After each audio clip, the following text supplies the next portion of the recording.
Hi, good morning. Welcome to France and welcome to the southwest of France.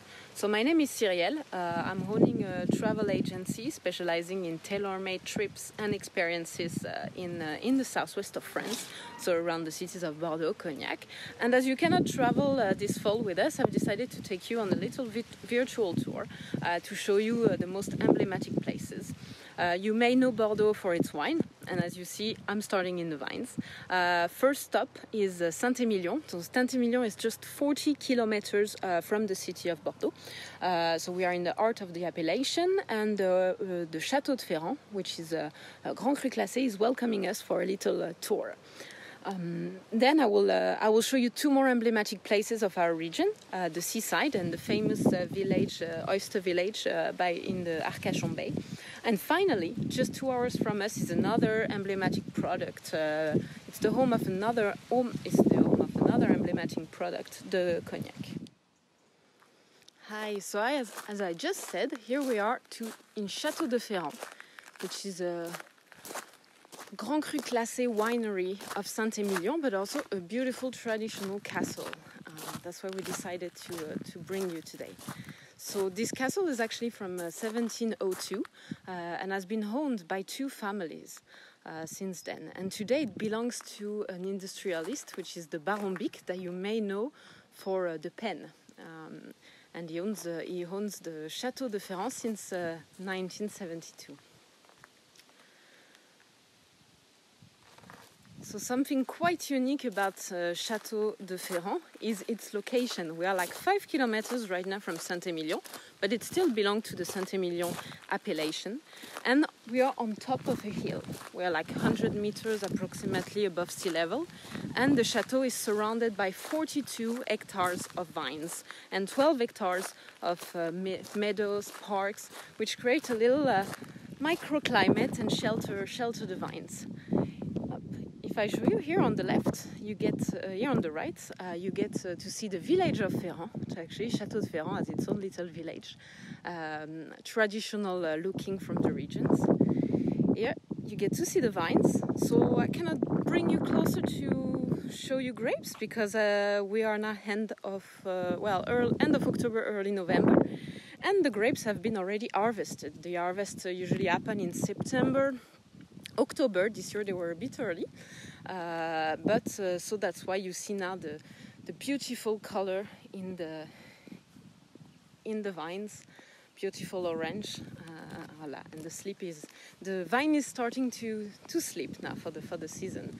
But the work is not over. There is more to it than just harvest. I will see after, as the wine is being now created in the cellar. So now we're gonna head to the chateau inside and to the tasting room. Up. So you see, I don't know if you can hear, it's very peaceful. We are really in the middle of nature. It's really a great place to just take a break. And we are very lucky to have a beautiful day here, beautiful fall day. Up. So here we are. So if you come to Château de Ferrand, this is where you will be welcome. This is the entrance. And also, something quite interesting, the wine shop. That's something you find in most chateaux you get to visit. Tasting rooms, wine shops. Because that would be too bad if you cannot bring back a little souvenir with you. So you see up, here we get. So that's always nice. You can pick if you have favorite vintage, favorite year. You get quite a big choice. 2016, here with 2015, 2013, 14, 12, and the different size of bottles that is not always found. Here we have it in 1.5 liters. So now I'm going to show you one of the emblematic rooms, and not many people have seen it because it was just freshly renovated in 2019. Which is the Orangerie, which is also the tasting room of the Château de Ferrand. So up here you have it. We have something waiting for us on the table. You don't visit a winery without getting a little glimpse. So up a bit of 2015 waiting for us. So that's usually what you get to do. at the end of the visit. Here we're not yet at the end, but get to trying to smell. It's beautiful vintage. 2015 was an amazing year. So I'll take you it with me. Hop. Hop là. Take it with me. So you see, beautiful color, very fruity, very nice in the nose. You don't get to, unfortunately, smell, but you will have to trust me on this one. And we arrived to the Orangerie, which was newly designed with this beautiful, beautiful roof. And we have the director of the winery just passing through as we film. Up with a beautiful, that is called the Sky by Ferrand, that was designed. So here you get to, enjoy your tasting, have a little snack. That's beautiful. And at the end, up, you get a view directly on the garden. So now the weather is a little bit chilly to enjoy the terrace, but it's lovely. Up. So I'll bring you a bit outside because there is something quite special to this winery, is that they have their own vegetable garden. Up. As you can see, so you can, one particularity of the place is that you can actually sleep inside the chateau. So if you want to come for a weekend and stay a little bit longer than an hour, you can spend a weekend here. And they are so you can have dinner here or sleep here. And when they cook with the vegetables they have in their garden. So now it's the fall garden. So you will see, I think we can see there's some pumpkin, which is very seasonal here. Pumpkin that chef, salads. It's a bit the end now, but we get also usually strawberries are here. But now I won't be able to show you any.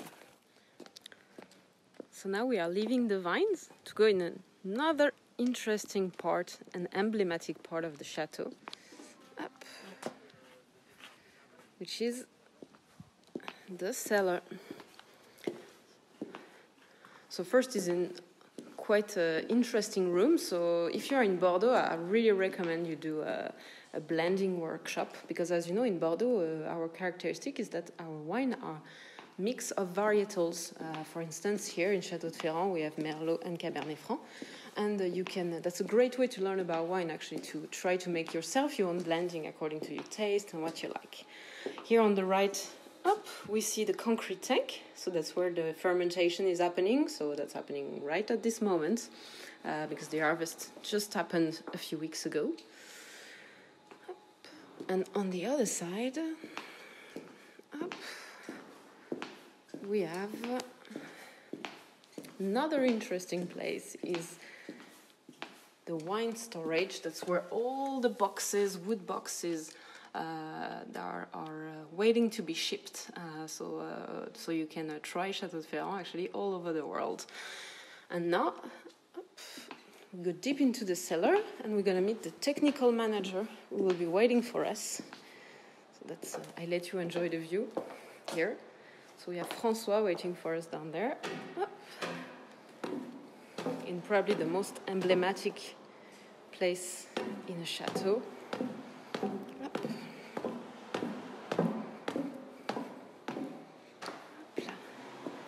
So we see all the casks full of wine, full of red wine. Hi, François. Hi.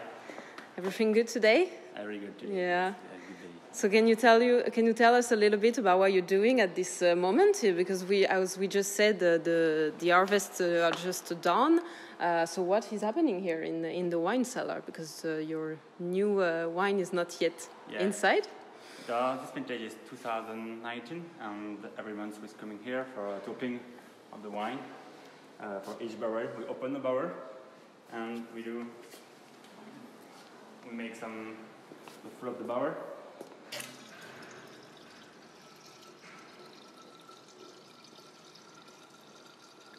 When the wine is stopping, we stop it, the wine, and the barrel is full, and we change the barrel and it's coming here every month. Every month, so that's why we say there is more to. Many people think the harvest is the big time, but really it's all year round work.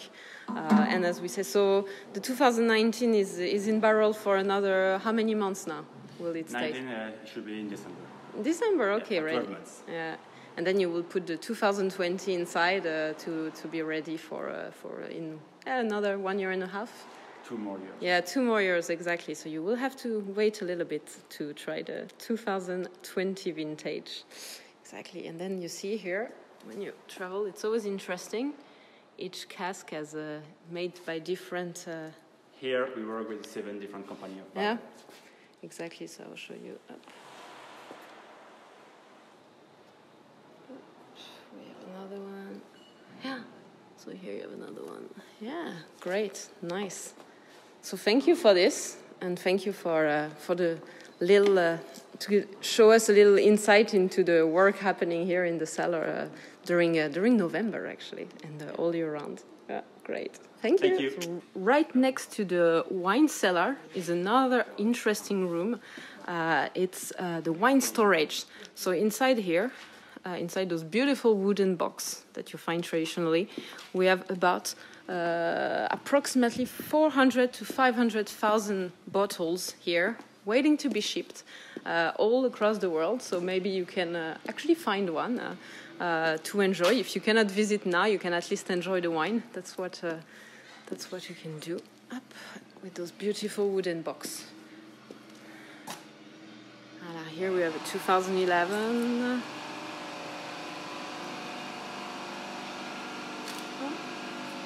On the other side we have some older ones here. 96, 98, 95, older vintage. 2006, 2007. So you can just pick and choose the one you prefer.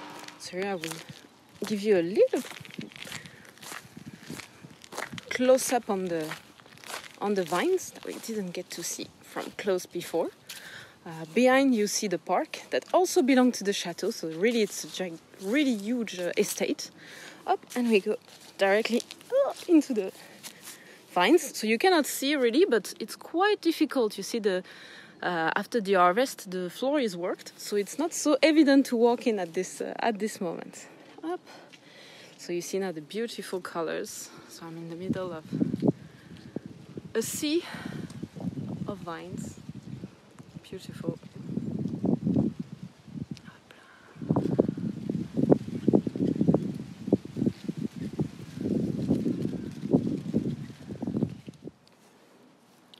And just a few steps from the vines, we'll conclude our visit of Château de Ferrand in Saint-Émilion. With a little view of the chateau itself from the other side. They get to see. Voilà. We were lucky, you see. Dark clouds are coming. Perfect timing for us. It's the fall after all. The weather is changing quickly. So we hope you like this little tour of a traditional winery in Saint-Émilion. And stay tuned for the next visit.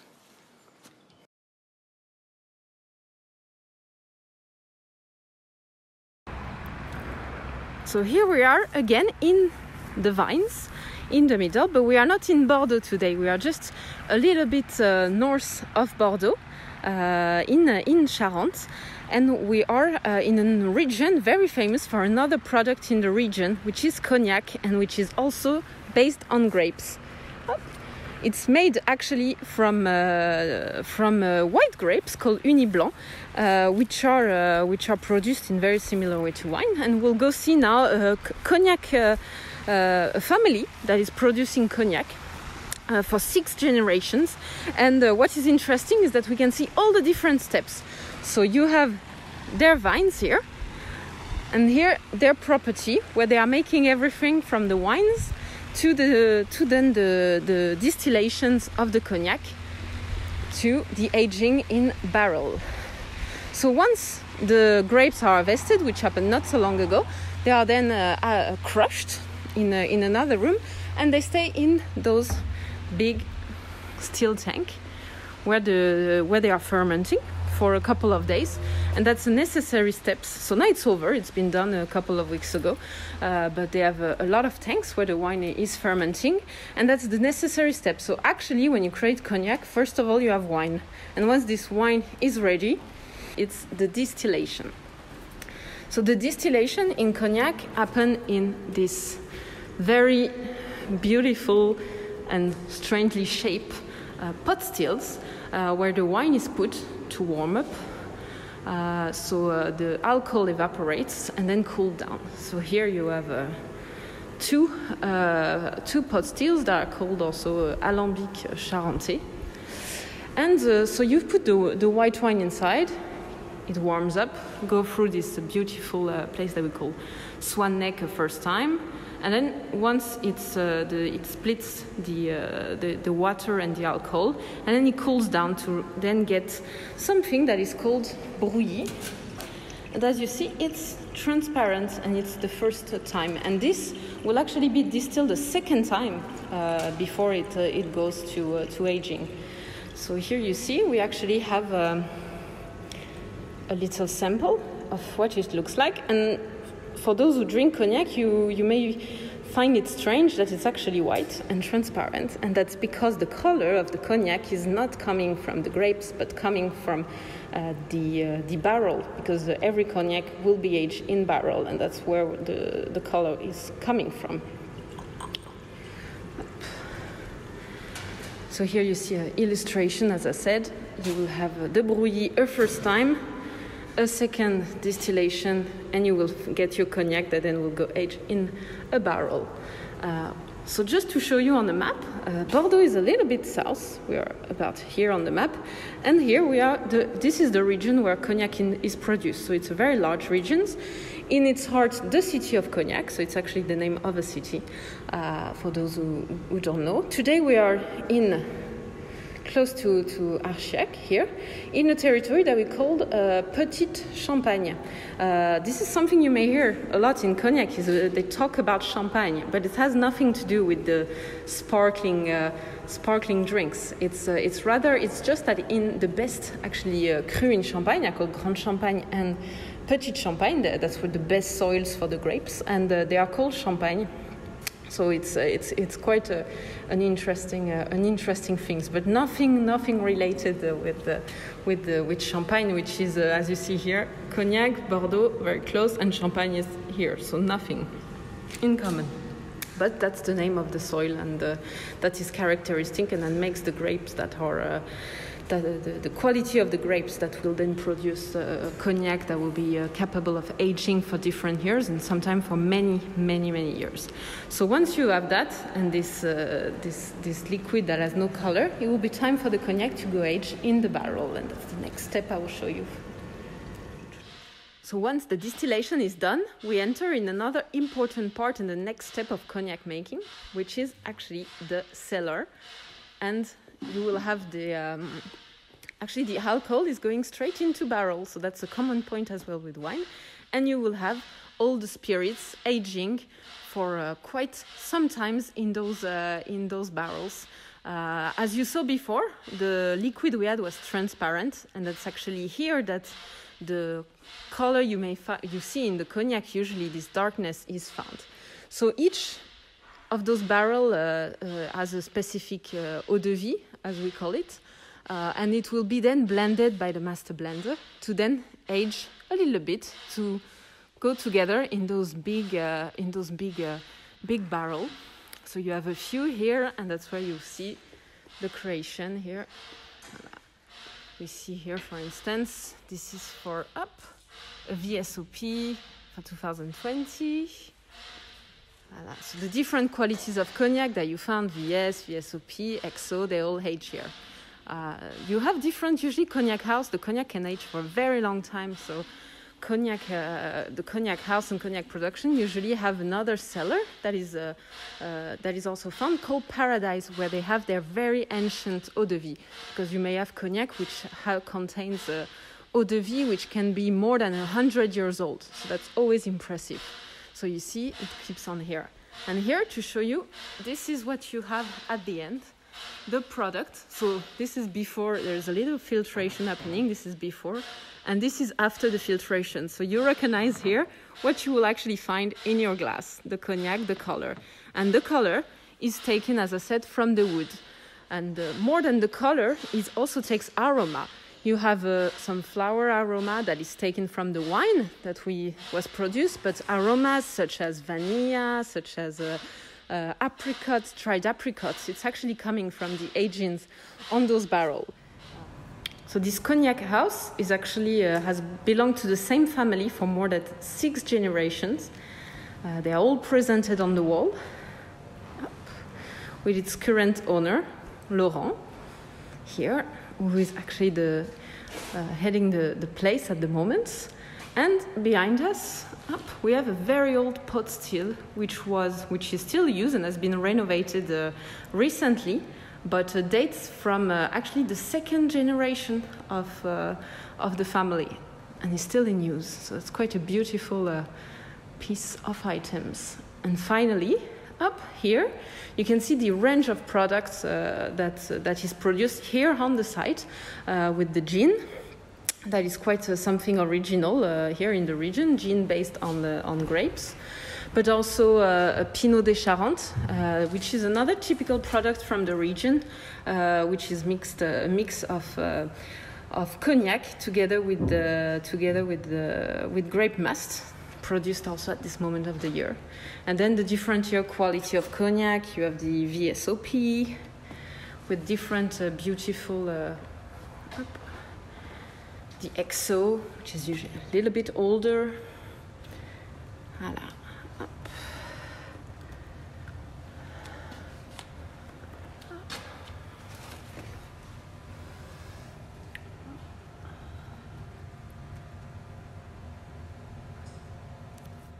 And as with all visits, we finish with a little tasting.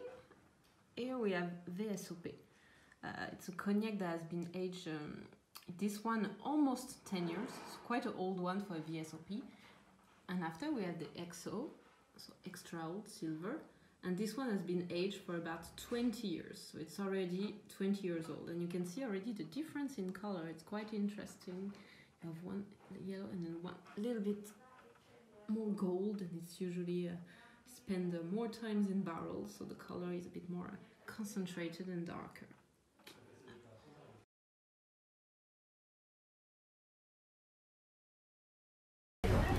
So here we are in a traditional oyster farm village.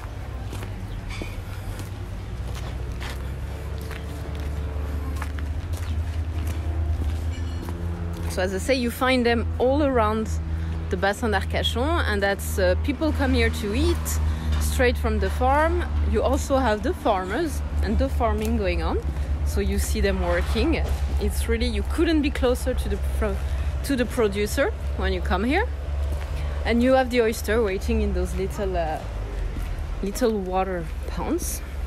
And the village in itself is very cute. It's all a small house that were traditionally and still that's where the farmer lives.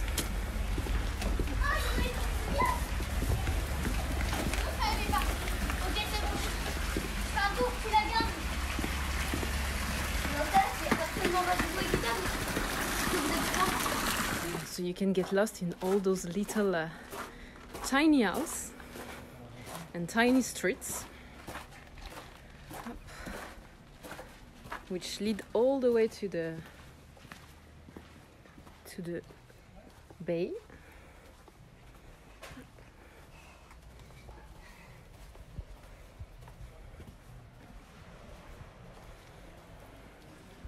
Very colorful house. And this is all protected today. Like you can, this is really a local family who owns the place, and that's perfect. And usually, the closer you get to the beach,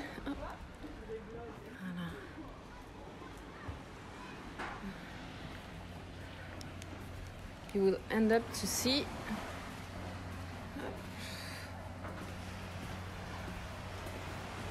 on the beach, on the bay.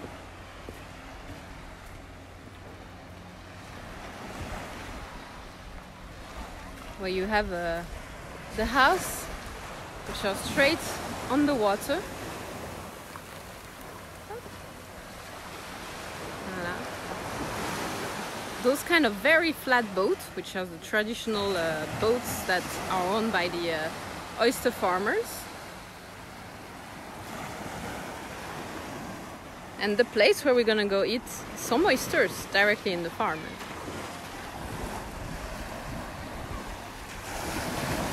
Up. And you can take after another street before the water is too high up to go back to the village. Plenty of small streets to discover. So the Arcachon Bay, now we are like 40 kilometers from the city of Bordeaux. So it's a bay. So we are on the peninsula right now, peninsula of Cap Ferret, which is traditionally a protected site, and also very famous for the oyster farming, fishermen. Yep, and you have a lot of cute.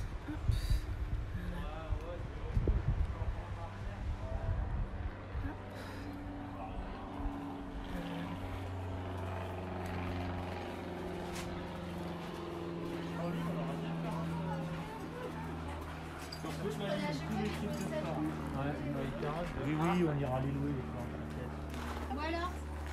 On va à la plage, s'il vous plaît. Really endless streets. And you have quite a lot of villages around the Cap Ferret and around the bay, which are like that in Cap Ferret, in Arcachon. You even see the fishing net hanging here.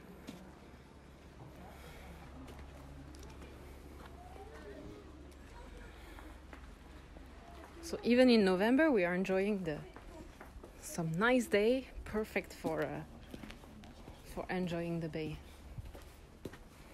So as I say, you have plenty of villages around the bay, on the side of Arcachon, Gujan-Mestras, Andernos, and the peninsula of Cap Ferret, which is a long stripe on which you have plenty of many kilometers.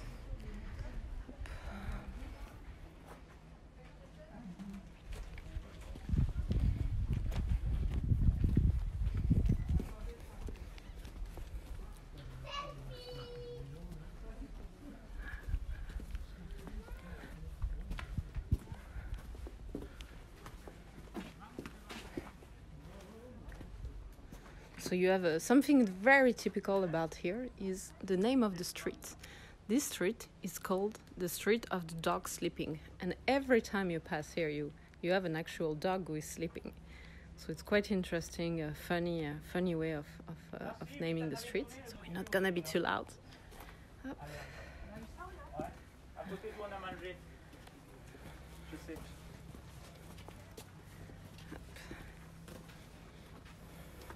Some more fisherman net. Oh yeah, something you find also on the ground a bit everywhere is oyster shells, leftovers, not of the dinner, but they are really found everywhere. So here we are in the Montabord, which is a traditional oyster shack. So in an oyster shack is of course where the oyster farmer lives, but a bit more than this. It's quite. There is something extremely specific to those oyster shack is that you can taste oyster, but they don't serve anything else. They don't serve coffee, they don't serve, like you see, fries, burger. But you're really here to taste the product directly from the sea. So now we're gonna go see Paul, who is the owner of the oyster shack, who is preparing something just for us, straight from the fresh oyster. Hello! Hello. Nice. So they couldn't be fresher. That's the freshest oyster you could eat.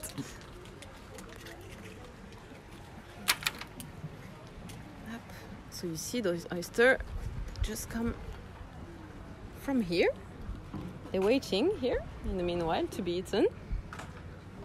And before that, they were in the bassin, just in front in the sea. So this is the bay you can see there, and that's where the oysters that's the biggest product in the regions. So you find all around here in Cap Ferret and Arcachon and around the bay plenty of oyster shack, oyster cabin where you can actually taste and meet with the oyster farmers.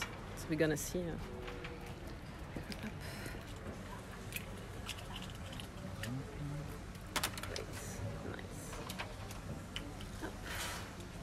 Something we say is you are not allowed to try so many products, but there is something very specific here, is that as we are in Bordeaux, well, the oysters are traditionally eaten with just a little glass of white wine. Quite a stunning view to eat your oysters.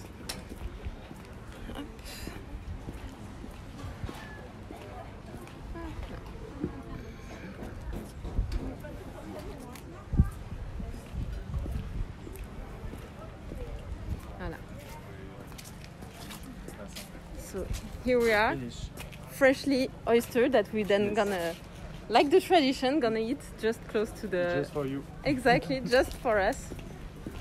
Up. Voilà. Voilà. Thank you. Voilà. So that's what we get to do here. That's how we eat the oysters traditionally. Just by the sea, with a view, a little glass of wine, some butter, some bread, and an incredible view of the bassin with the sunny days.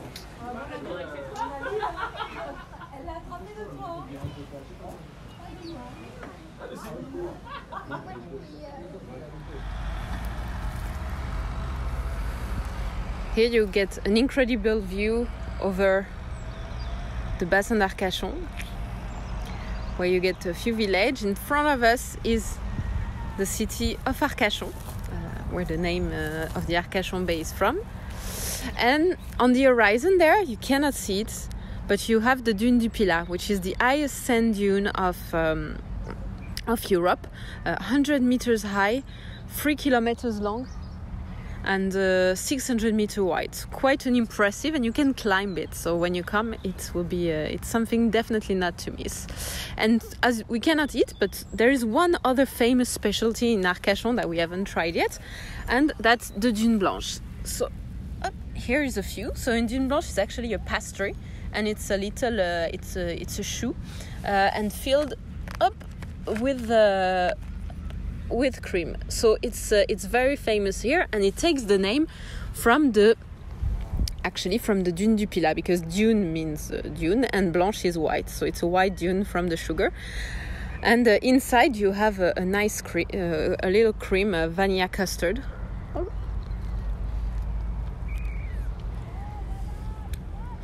Voilà. So that's a perfect two to enjoy. And as I said before, in an oyster shack, you mostly have oysters, shrimp, pâté, very limited items to eat. So the tradition is that we stop at this famous bakery that produce the Dune Blanche and bring a few for dessert in the oyster shack. That's definitely something you do and all the locals do, to conclude, because for the French, dessert is very important.